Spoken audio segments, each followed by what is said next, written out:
is a story over the weekend from Napier. Police bashed down a toilet door to rescue an unconscious bar patron while two others were convulsing on the floor.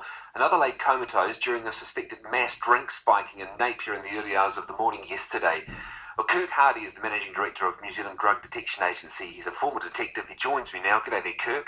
G'day, how are you? Very well. What's the most common drugs used to spike drinks, and what are their effects? Well, it's still alcohol at the moment, and what's happening is that the offenders are putting sort of double shots into people's drinks, etc. So that's still the most common. But when you start mixing drugs, it becomes particularly dangerous because they combine to have a very powerful anaesthetic effect on them. So people probably, there are obviously the more drinks you have, the less you remember you had. So there are probably people who imagine they've had their drink spike when in fact they've probably willfully consumed an enormous amount of alcohol. Look, exactly, and they have the same sort of effects. We've had situations where people have gone out and only had one drink and felt highly intoxicated, and these drugs are very dangerous. You don't need a lot of the drug in the alcohol itself to have a major effect on someone. Tell me about these particular drugs that people are using then. Well, there's quite a few on the market, obviously alcohol being the most prominent. Then you have drugs like GHB, gamma hydroxybutyrate, and that's quite a particularly nasty drug because it is tasteless and odourless. Is that the one that they use to clean CDs? It is, yes it is. And you only need a very small amount to have an effect on someone. And then you have the other drugs like ketamine and rohypnol. And what happens to you when you have the GHB? Well, GHB is you sort of get the drowsiness, lightheadedness, difficulty in concentrating. People will feel quite disorientated, and they'll have difficulty in speaking or slurring, so they'll appear to be quite intoxicated. And people often mistake that as someone drinking too much alcohol. So people will take this GHB recreationally, will they? Yes, they will, to give them a euphoric effect.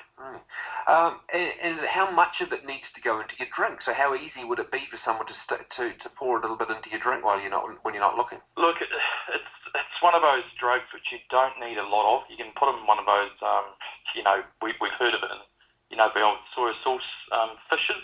You get at sushi. Yeah. People having those on them. So, and that's the concern. It is a premeditated crime, and the other concern out there is 70% of the offenders are known to the survivors.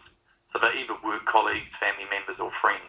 So it's not just strangers, and that's what we have to be really, really careful about. So what's the typical motivation of a drink spiker? Oh, sexual facilitated assault. Just purely sexual. So talk to me about some of the cases you've handled as a detective. Oh, look, I had one particular nasty one where it was at a work function. It's probably quite pertinent to talk about it now with the holiday season coming up. And that involved a young girl who was at a work function and ended up at one of her work colleagues' houses. Woke up in the morning, very disorientated, knew something had happened, but wasn't too sure. Went home, spoke to some friends. Friends then said, hey, look, you better get down to the police station. This particular lady came down to me. I was on a duty weekend, and we had tests done. There was obviously there was a definite sexual violation there. But what happened with the tests, because these drugs leave the system so quick, is we couldn't actually pick up anything in toxicology, and that's the concern. We never got a conviction out of that, but it went to the jury obviously. And, but so you were sure that this girl had been drugged, although you couldn't prove it. Yeah, basically, yes. Well, it's tricky because, of course, there'll be people who regret what they've done the night before and think, well, I couldn't possibly have done that. Must have been drugged. Well, that's right, and this is some of the effects. What people have, they have flashbacks. So your amnesia is quite strong, and then they have little flashbacks, and they think, gee, something, they just know something's not right. So I urge anyone who goes through that, if you wake up in the morning and you feel like that, don't have a shower. And as horrible as it sounds, do not have a shower, do not change your underwear, and get down to the police as quick as possible. And even to the point of, if you need to go to the toilet, try not to. It's really important you try to get as much evidence as you possibly can.